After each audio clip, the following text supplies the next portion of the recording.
নমস্কার বন্ধুরা, শিবানী কিচেনে আপনাদেরকে স্বাগত। আজকে আমি তালের নানা রকম পদ বানাবো। এই জন্য প্রথমে আমি তালটাকে ছাড়িয়ে নেব। চলুন কিভাবে ছাড়াই আপনাদেরকে দেখাই। এই দেখুন বন্ধুরা, তালটা নিয়েছি, এরকম করে প্রথমে ঠুকে নেব।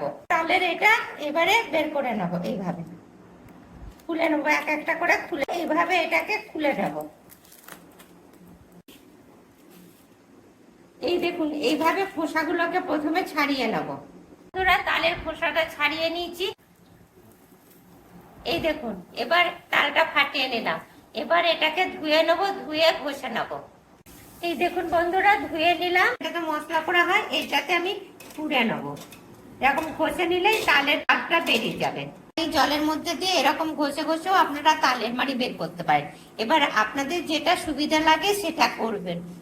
বন্ধুরা, এতটা তালের বড়ি বেরিয়েছে, এবার এটাকে আমি ছেঁকে নেব। তালের যে আঁশগুলো মুখে না লাগে সেই জন্য এইভাবে এই দেখুন ছেঁকে নিচ্ছি। এই দেখুন বন্ধুরা, কি দারুণ তালের মাড়িটা হয়েছে, দেখেছেন? এবার এটাকে আমি ফুটিয়ে নেব। আর তালের মাড়ি ফোটাতে বসালে সবসময় এরকম ছান্তা টাইপের নেবেন এবং ঘাঁটতে হবে, না হলে নিচে লেগে যাবে।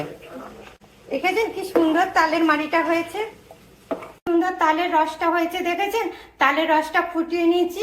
এবার এই দেখুন উপরে একটা সাদা পড়েছে, সাদা স্তরটাকে সরিয়ে নিতে হবে, না হলে যদি আপনি ফুলুরিও করেন কিছু করেন তাহলে এটা পেটে ব্যথা করবে।